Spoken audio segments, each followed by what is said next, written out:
ನಮಸ್ತೆ ಎಲ್ಲರಿಗೂ. ನಾನಿವತ್ತು ಕಡಲೆಕಾಳು ಗೊಜ್ಜು ಅಥವಾ ಚೆನ್ನ ಮಸಾಲ ಅಂತ ಕೂಡ ಕರೀತಾರೆ.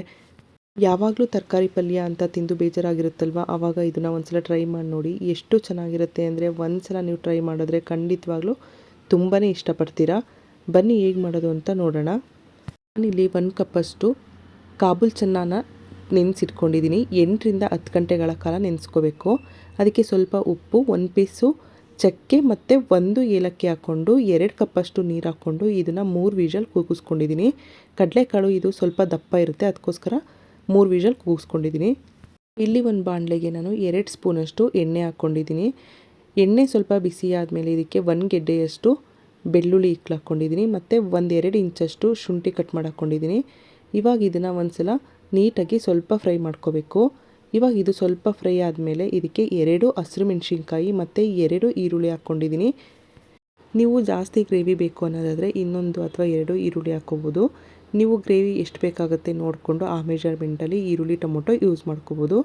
ಮತ್ತು ನಾನಿಲ್ಲಿ 2 ಟೊಮೊಟೊ ಕೂಡ ತೊಗೊಂಡಿದ್ದೀನಿ. ಇವಾಗ ಇದನ್ನು ಸ್ವಲ್ಪ ಉಪ್ಪು ಹಾಕ್ಕೊಂಡು ಸಾಫ್ಟ್ ಆಗೋವರೆಗೂ ಬೇಯಿಸ್ಕೋಬೇಕಾಗತ್ತೆ. ಟೊಮೊಟೊ ಬೇಯಬೇಕಾದ್ರೇ ಉಪ್ಪು ಹಾಕ್ಕೊಂಡ್ರೆ ಟೊಮೊಟೊ ಬೇಗ ಬೇಯುತ್ತೆ.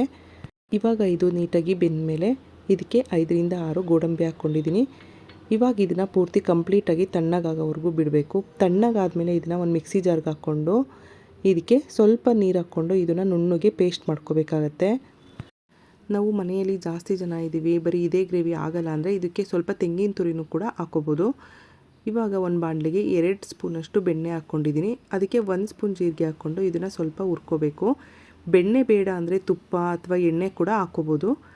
ಇವಾಗ ಇದಕ್ಕೆ 1 ಈರುಳ್ಳಿ ಹಾಕ್ಕೊಂಡಿದ್ದೀನಿ. ಇದನ್ನು ನೀಟಾಗಿ ಸ್ವಲ್ಪ ಸಾಫ್ಟ್ ಆಗೋವರೆಗೂ ಬೇಯಿಸ್ಕೋಬೇಕಾಗತ್ತೆ. ಇವಾಗ ಇದಕ್ಕೆ ರುಬ್ಬಿರೋ ಟೊಮೊಟೊ ಮತ್ತು ಈರುಳ್ಳಿ ಪೇಸ್ಟ್ ಹಾಕ್ಕೊಂಡು ಇದನ್ನು ಲೋ ಫ್ಲೇಮಲ್ಲಿ ಇಟ್ಕೊಂಡು 2ರಿಂದ 3 ಕುದಿ ಬರೋವರೆಗೂ ಕೂಡ ಇದನ್ನು ಬೇಯಿಸ್ಕೋಬೇಕು. ಈರುಳ್ಳಿ ಟೊಮೊಟೊ ಬೆಂದಿರೋದ್ರಿಂದ 1-2 ಕುದಿ ಬಂದರೆ ಸಾಕಾಗತ್ತೆ. ಇವಾಗ ಇದಕ್ಕೆ ನಾನು 1 ಸ್ಪೂನಷ್ಟು ಅಚ್ಚ ಖಾರದ ಪುಡಿ ಹಾಕ್ಕೊಂಡಿದ್ದೀನಿ ಮತ್ತು 1 ಸ್ಪೂನು ಧನಿಯಾ ಪೌಡರ್ ಹಾಕ್ಕೊಂಡಿದ್ದೀನಿ. ಅರ್ಧ ಸ್ಪೂನಷ್ಟು ಗರಂ ಮಸಾಲ, ಸ್ವಲ್ಪ ಅರಿಶಿನ ಹಾಕ್ಕೊಂಡಿದ್ದೀನಿ. ಇವಾಗ ಇದನ್ನು ನೀಟಾಗಿ ಮಿಕ್ಸ್ ಮಾಡಿಕೊಂಡು 5 ನಿಮಿಷ ಇದನ್ನು ಬೇಯಿಸ್ಕೋಬೇಕು. ಮಸಾಲ ಅದು ಹಸಿ ವಾಸನೆ ಹೋಗೋವರೆಗೂ ಇದನ್ನು ಬೇಯಿಸ್ಕೋಬೇಕಾಗತ್ತೆ. ಈ ಥರ ಸ್ವಲ್ಪ ಕಲರ್ ಚೇಂಜ್ ಆಗುತ್ತೆ, ಅಲ್ಲಿವರೆಗೂ ಬೇಯಿಸ್ಕೊಂಡಾದ್ಮೇಲೆ ಇವಾಗ ಇದಕ್ಕೆ ಬೇಯಿಸ್ಕೊಂಡಿರೋ ಕಡಲೆಕಾಳು ಹಾಕ್ಕೊಂಡು ಇದನ್ನು ನೀಟಾಗಿ ಮಿಕ್ಸ್ ಮಾಡ್ಕೋಬೇಕು. ಚೆನ್ನ ಮಸಾಲಾಗೆ ಇದಕ್ಕೆ ಖಾರ ಮಸಾಲ ಎಲ್ಲ ನೀಟಾಗಿ ಹೊಂದ್ಕೋಬೇಕು. ಅಲ್ಲಿವರೆಗೂ ಇದನ್ನು 2ರಿಂದ 3 ಕುದಿ ಚೆನ್ನಾಗಿ ಕುದಿಸ್ಕೋಬೇಕಾಗತ್ತೆ. ಕಡಲೆಕಾಳು ಎಲ್ಲ ಬೆಂದಿರೋದ್ರಿಂದ ಬೇಗ ಆಗುತ್ತೆ. ನಿಮಗೆ ಯಾವ ಕನ್ಸಿಸ್ಟೆನ್ಸಿ ಬೇಕೋ ಆ ಕನ್ಸಿಸ್ಟೆನ್ಸಿಯಲ್ಲಿ ಮಾಡ್ಕೋಬೋದು. ಇವಾಗ ಇದಕ್ಕೆ ಸ್ವಲ್ಪ ಉಪ್ಪು ಹಾಕ್ಕೊಂಡು ಇದನ್ನು ನೀಟಾಗಿ ಮಿಕ್ಸ್ ಮಾಡ್ಕೋಬೇಕು.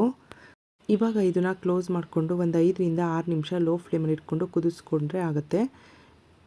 ಇದು ಅನ್ನದ ಜೊತೆಗೆ, ರೊಟ್ಟಿ ಜೊತೆಗೆ, ಚಪಾತಿ ಜೊತೆಗೆ, ಪೂರಿ ಜೊತೆಗೆ ಎಲ್ಲದ್ರ ಜೊತೆನೂ ಕೂಡ ತುಂಬಾ ಚೆನ್ನಾಗಿರುತ್ತೆ. ನಾನು ಜೀರಾ ರೈಸ್ಗೆ ಮಾಡ್ಕೊಂಡಿರೋದ್ರಿಂದ ಈ ರೀತಿ ಮಾಡ್ಕೊಂಡಿದ್ದೀನಿ. ಈ ಕನ್ಸಿಸ್ಟೆನ್ಸಿಯಲ್ಲಿ ಮಾಡ್ಕೊಂಡಿದ್ದೀನಿ. ಇದು ಸ್ವಲ್ಪ ತೆಳ್ಳಗಾಯಿತು, ನಿಮಗೆ ರೊಟ್ಟಿ ಚಪಾತಿಗೆ ಅನ್ನೋದಾದರೆ ಇನ್ನೊಂದು ಸ್ವಲ್ಪ ಗಟ್ಟಿಗೆ ಮಾಡ್ಕೋಬೋದು. ಇವಾಗ ಇದಕ್ಕೆ ಸ್ವಲ್ಪ ಕೊತ್ತಂಬರಿ ಸೊಪ್ಪು ಹಾಕ್ಕೊಂಡು ಇದನ್ನು ನೀಟಾಗಿ ಮಿಕ್ಸ್ ಮಾಡ್ಕೋಬೇಕು. ಕಡಲೆಕಾಳೊಂದು ಬೇಗ ಬೇಯಿಸ್ಕೊಂಡ್ವಿ ಅಂತ ಅಂದರೆ ಇದನ್ನು ಎಷ್ಟು ಈಸಿಯಾಗಿ ಮಾಡ್ಕೋಬೋದಲ್ವ. ನೀವು ಕೂಡ ಇದೇ ರೀತಿ ಒಂದ್ಸಲ ಟ್ರೈ ಮಾಡಿ ನೋಡಿ, ತುಂಬಾ ಟೇಸ್ಟಿಯಾಗಿರುತ್ತೆ. ನೀವು ಇದೇ ರೀತಿ ಟೇಸ್ಟ್ನ ಒಂದ್ಸಲ ಮಾಡಿ ತಿಂದರೆ ಖಂಡಿತವಾಗ್ಲೂ ಮತ್ತೆ ಮತ್ತೆ ಮಾಡ್ಕೋತೀರಾ, ಅಷ್ಟು ಚೆನ್ನಾಗಿರುತ್ತೆ ಇದು. ನಿಮಗೂ ಕೂಡ ಇವತ್ತಿನ ವಿಡಿಯೋ ಇಷ್ಟ ಆಯಿತು ಅಂದರೆ ಪ್ಲೀಸ್ ನಮ್ಮ ಚಾನಲ್ನ ಲೈಕ್ ಮಾಡಿ, ಶೇರ್ ಮಾಡಿ ಮತ್ತು ಸಬ್ಸ್ಕ್ರೈಬ್ ಮಾಡ್ಕೊಳ್ಳೋದನ್ನ ಮರಿಬೇಡಿ. Thank you for watching.